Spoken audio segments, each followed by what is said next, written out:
I was dying in the hospital until I found out who signed my discharge when I woke up in that hospital bed.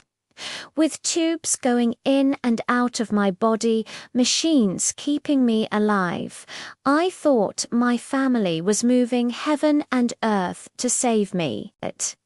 But when I discovered who really signed my medical discharge, and especially WHY, I realized such a dark truth about the people I loved most, that it forever changed my view on family, money, and loyalty.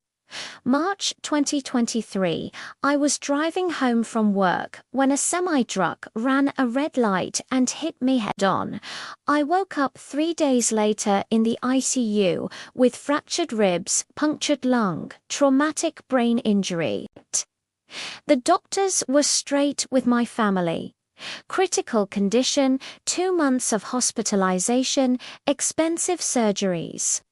I remember the smell of disinfectant mixed with fear in the air, the machines constantly beeping, the tubes down my throat, but mostly the voices of my family in the hallway. My mum crying, whispering prayers. My dad having serious conversations with doctors about procedures. And my sister Laura, 23 years old, holding my hand. Mike, you're gonna pull through this. We're gonna take care of you, no matter what it takes. I completely believed we were all in this fight together. For the first 3 weeks, everything seemed normal, slowly improving, family taking shifts to stay with me. But I started noticing strange things. Conversations that stopped when I woke up. Worried looks that weren't just about my health. My dad would leave to handle things and come back looking heavy. In the 4th week, Laura arrived with red eyes from anger. She was arguing on the phone, shouting, "That's not fair, and I can't do this." When I asked what happened, she just said, "Nothing major, Mike." Then came the bombshell. Thursday morning, Dr. Martinez walked in looking embarrassed. "Mike, you're being discharged tomorrow." I was confused. "Doctor, I still have pain. I can barely stand up," he replied.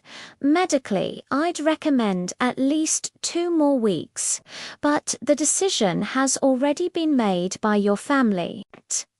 When I confronted my parents, my dad looked at the floor. My mum started crying.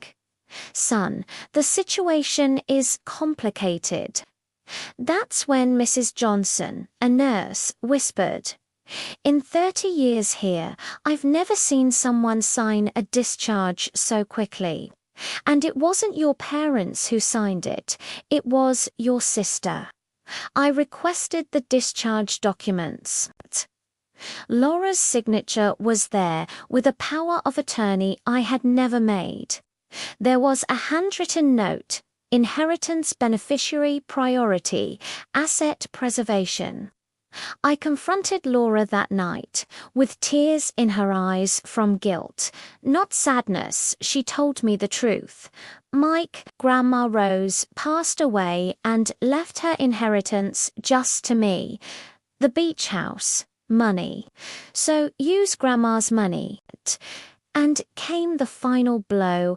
"Mike, I already spent it all. New apartment, car, trip to Europe while you were unconscious. I thought you weren't going to wake up when you got better." I panicked. I made the power of attorney to get you out of the hospital without spending my inheritance. She preferred to risk my life rather than give up what was hers. She betrayed our entire family to protect her new lifestyle.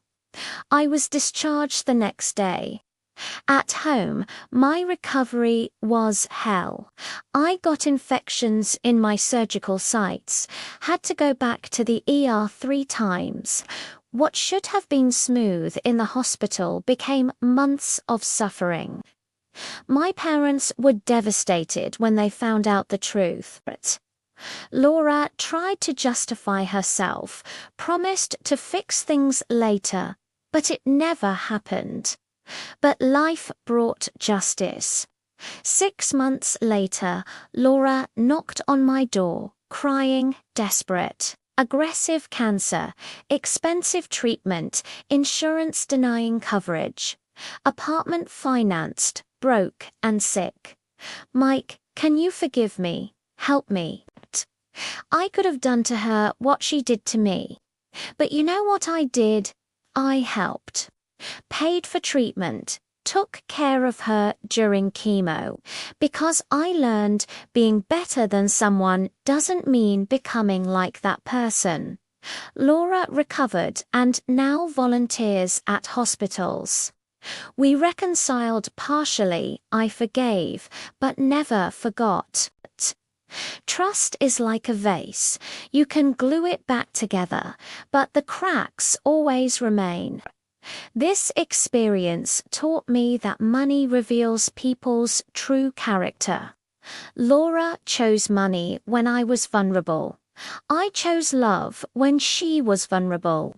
That difference defines who we are. In the end, when everything falls apart, we discover our true families. And sometimes that discovery hurts more than any physical wound. If this story touched you, hit that like button and subscribe. In the comments, tell me, have you ever experienced family betrayal?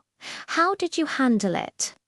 Your stories help me create even more meaningful content.